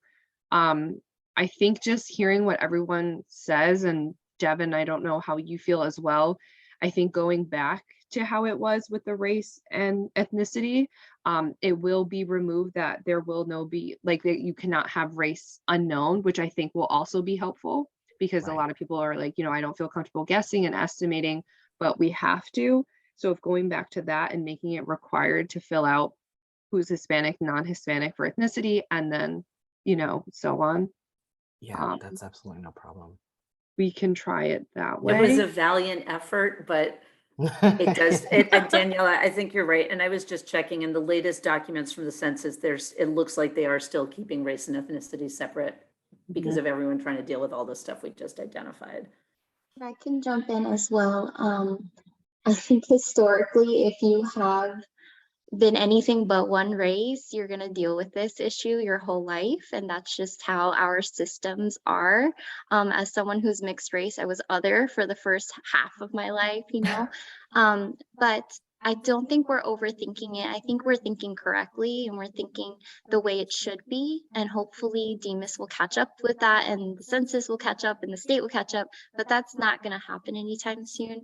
So I do agree that maybe we can bring back the ethnicity portion. And the hub team has been using Salesforce since the start of this fiscal year, and I can say at least confidently, it's much easier, it's faster, it takes about half the time, and because those are required fields, it does sort of it gives me an extra moment to double check my numbers. And that's what's most important, because if we're doing all this work but the numbers are not adding up, Devin has to go and just estimate them anyway, which takes away all of our efforts. So this is just such a great system. And then also, if you are at an event, you can use this on your phone. So like Devin mentioned, and we've been doing this, is you just click the link on your phone and get it done right there. So your numbers could actually be a little bit more accurate than if you did an event and then you sit down a month later to do your demos and you're just kind of guessing. So that's also been helpful in getting this more accurate. So that's my 2 cents. I'll shut up there. Yes. Caitlin, I completely agree. I've been getting in the habit of just having my phone and taking it out. I was at Fresh Check Day at NCC yesterday and I did it quick and you're there in the moment. I know also to remind you guys for your work plans, going back and reviewing what you have on there. I know the work plans change, but for example, pretty much all of you could go right now and do a demographic form for the bolded requirements. So for example, your LPC meetings, you would fill this out. If I'm looking at Margaret, so like Westport, you would fill all of that out. You would put recurring. And since you all have your LPC meeting dates already, you just put that there, list those dates, and then you're done for the whole fiscal year. You don't have to go back and update it and do all of that. And you just base that off your membership list of who those people are. You could do a separate demographic form if, say, you have a presentation at your LPC meeting or something like that. But that is one that like you could all do right now and then just be done with it and not have to worry, you know, if you were planning on doing it in January or at the end, you know, in June. Yeah, Lev, we've got different numbers. I mean, we have different attendance at each of our meetings. And that reflects different demographics. So you don't want that for each meeting then? So according to the state, you have your membership list, and those are the people that are a part of your coalition. If you want to do one for each meeting to show who is actually there present, you absolutely can, because I know there's people who are not, you know, attending every meeting, but then you're still sending that follow-up email who are part of the coalition who just happened to miss that meeting. So it's up to you. If you want to do it that way, you absolutely can. But you can also do it based off of your membership, like who's a part of the coalition, and do it that way. And these are the dates that you had. And say if you had a presentation that meeting, you could say like today, you know, October 14th, I'd say Devin came and presented, and this was who was present.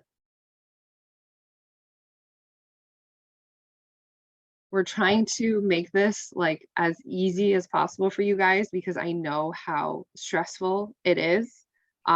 It's always such a hectic time when demographic forms are due, and at the end of the year when the final report is due. This will make it easier for us too. So hopefully we don't have to keep going, you know, back and forth. As Devin said, Victoria, Caitlin, and I have access to this too. So being able to, you know, be in contact with you. Hey, we saw this. We're just going to tweak this here for you. It's all set. You're good. You know, we don't want to make any more work for you guys, because you guys are working so hard and doing such, you know, amazing work, but we want to make this easier. And I'm hoping that this will help.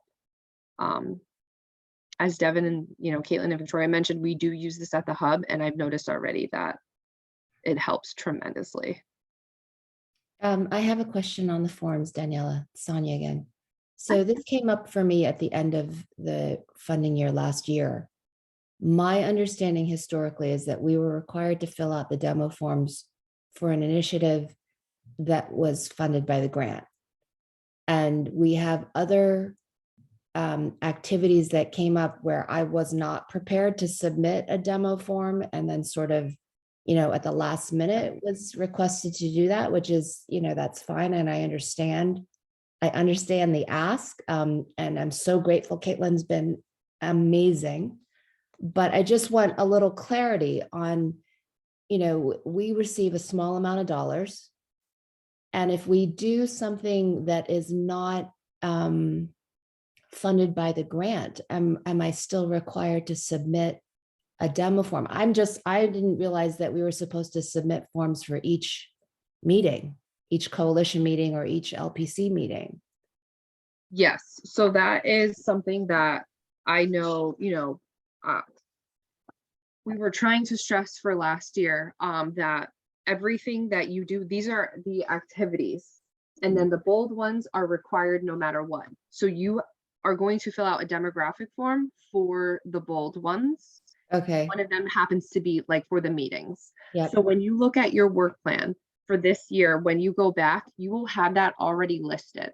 In your work plan, you have it listed that you have your coalition meetings, you have that service type code. Mm-hmm. Since you did that, a demographic form has to be done. This is where it does get tricky, that, work plans get updated all the time. So we'll be checking in with you more regularly to see how things are going and if there are things that need to be changed on your work plan. So at the end of the year, you're not scrambling around trying to figure out, oh no, I did this, so now I need to add this code, or we didn't do this, so we need to take this off the work plan kind of thing. Okay. But all of the bold codes that are in the LPC packet, those are required no matter what. So you will have all of those. Okay. So Danielle, you're talking about coalition building, coalition capacity building, monitoring and evaluation, like those, everybody's going to have a demo for those. Correct. And some of them are recurring meetings. So Sonia, since your coalition meetings are recurring, that can just be like one demo for all of them. But I know, because Sonia and I talked about this also, and there was also the question of if a coalition does stuff, like if ADAP does stuff that wasn't in the LPC work plan and wasn't funded by LPC money, why would that need to be reported? And right, Sonia, was that part of the conversation? Yeah, I feel like still I'm learning a lot each time. Each year has something additive to learn. So I just want to be sure that I'm doing what's expected and required, but then also, just to be clear on what the expectations are and what our obligations are. So for instance, there's a dance that ADAP sponsors, it's a social event and it's a fundraiser. And it kind of didn't make, I'm not trying to be difficult. I just am trying to get a better understanding of what's required. It just wasn't clear to me why we would submit a demographic form for a school dance. That's not really, we're not providing any programming or it's not educational or informational in any regard. It's a social event for the high school students that raises money for ADAP to supplement the grant dollars. Mm-hmm. No, I think the questions that you're asking are valid, and we ask, that is how we're learning from all of you, is when you're asking the questions, is essentially you giving us the feedback of what we can change or what we can make more clear. And I agree that, I've only been with the hub for 2 years in different capacities, but every year, every fiscal year seems like there's something new that we are now implementing and that we're catching up to learn. And we do learn also from DEMIS in the state whenever they are auditing files and the our applications and your final reports, we learn, okay, what are they looking for? What do they need? Which helps to inform us to better inform and support you. And I think Daniela, and correct me if I'm wrong, but a sort of good guide is if it's in your work plan and if it can further prove that you completed work towards the LPC goals and priorities, then include it. Because that's just going to show us and show the state that, you know, you're doing more work, and so you are using all of your funds and you are completing all of your deliverables. I don't know if that's like a good rule to follow, Danielle. And Margaret, I see your hand up. I want to suggest that like the rule should be, if it was funded by your LPC dollars, then you report it. Yes. Because I know, and I also think that like when there are opportunities to have a give and take discussion around this with Demas, it shouldn't be like to the extent that you can say like, no, it should be like this, that's helpful, right? Because Demas is always interested in reporting anything that happens anywhere in the state as though they had made it happen. And I don't think it's always like, that sounds like malevolent. It's not malevolent. It's not necessarily that they're trying to take credit for everything, but they present to the legislature all the time. Caitlin, you heard us talking about this at NAMI last night, right? They present to the legislature all the time like, oh, we have this robust infrastructure that does mental health promotion and substance use prevention because we have LPCs in every town. That leads the legislature to think that we have a robust infrastructure that does this stuff without them being aware that like, you know, you're talking about a handful of volunteers and a couple $1,000s a year, and there's no other than that. And so I think whenever we put ourselves in a position of reporting to Demas stuff that we all did on our own, or we found funding for, or we did through collaboration or donations or whatever, it doesn't actually show that the state funding for this work is completely insufficient, right? And so like, you know, and Sonia's dance is a great example. I mean, it's like, here's something ADAP does that raises more money than the total LPC grant for Weston. Demas has nothing to do with that. That should not be reported to them. That's just like credit to ADAP for raising all that extra money. But like, why should anyone have to spend time filling out an LPC form for that? Amen. Honestly, I don't think we should give Demas the impression that we're able to achieve more than we really can with the funds that they give us. I just have a question. Being less than a year into this role, I'm questioning what I have included and what I haven't demo forms for, because I don't include items that aren't LPC funded. And should I mean, am I doing that differently than other organizations then? You know, I don't fill out a form for our parent ed programs that we fundraise against. Well, and we're those of us who have DFC money, I'm not going to report on my DFC activities on my LPC when it's federal money, not state money. I mean, I think they overestimate what we can achieve already, to Margaret's point, and to give them like this ammunition that look at all this that these communities can do with $5,000 is it doesn't help us. It does not benefit us. But it sounds like some people might be reporting against things that are not LPC funded. And I mean, I think at the least we should absolutely be consistent. And I agree that the messaging needs to show exactly what this money funds so that there cannot be credit taken for non-LPC funded initiatives. And it's like, you know, in Norwalk, it's interesting, right? Because Diamond has the LPC grant, and that funds some stuff. She also has some money from the town that funds some stuff. And the bulk of the money is the DFC grant that I have from Norwalk, right?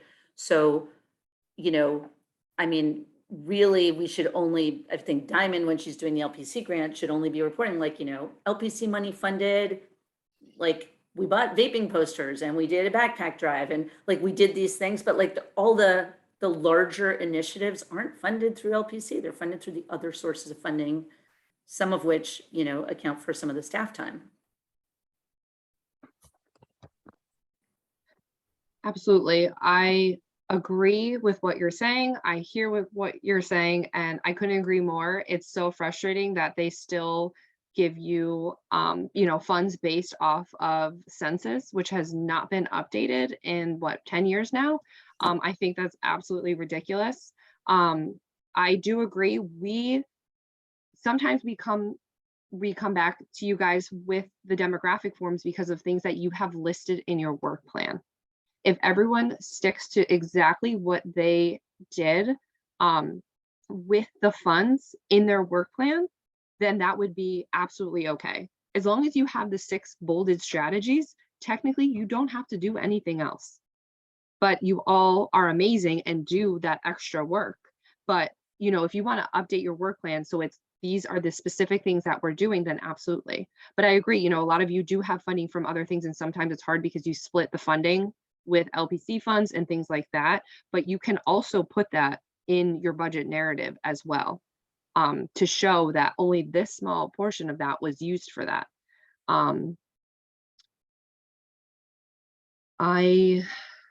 I don't know. I feel now I want to go back and review everyone's work plan to see. Cross it all Well, it out. sounds like, Sonia, you must have included that in the work plan, right? Sonia, like they wouldn't have known even. Yeah. Like that must have been in your work plan. No, it wasn't in the work plan. And I don't, you know, if this isn't the right forum, I didn't mean to, you know, whatever, commandeer the conversation. I could take it offline and connect with Caitlin and Daniela separately. It wasn't in the work plan, I don't think. Because it's not, we don't consider it an initiative. I think it came up at one of our prevention council meetings that Caitlin attended. Anyway, it's not, it's sort of, I'm just trying to understand what I'm expected to do going forward. Yes, no, we can, I think we can connect offline so we can further talk about that very specific incident, because there was a reason why a demo form was needed. But it is still a good situation to bring up, because that is what we needed to have this conversation, I think, to get some clarification. So regardless, you still started a very important conversation and a helpful conversation, and all of you are absolutely valid that we should not be reporting more than what we need to, because they need to see the true capacity of the dollars that they're giving us. So I agree, and this was very helpful. But yes, we can further connect offline to talk about why a demo form was needed for that. It was not the situation that it was just for, you know, oh, we just wanted to report that. There was reasonings for it. Okay, then that's fine. I can touch base with you. Thank you. Thanks. It is 11:33. I want to respect everybody's time. I appreciate you all. We've had some great conversations, and you made some great points. Like Caitlin said, you know, we're going to take the time now to debrief. We can get back to you on some things as well. Hopefully we can clear some things up so that we're all on the same page. You know, reporting that extra stuff, I agreed. Please do not do that. If you have any questions, you know, on Salesforce specifically, please reach out to me, Victoria, Caitlin. I will also provide you with Devin's email as well. I know it's going to be a little bit of an adjustment, but I really am looking forward to it because I think it's going to help. Devin will make those edits that you also brought to his attention as well. So hold off, do not start submitting anything quite yet until that is ready. But yes, unless anyone else has any, you know, pressing questions, thank you so much for being here today. I will be sending a follow-up email, you know, minutes, everything. And it was so great seeing you all. I'm excited for this year. Thank you. Thank you. Thank you. Have a good weekend. Thank you, you too.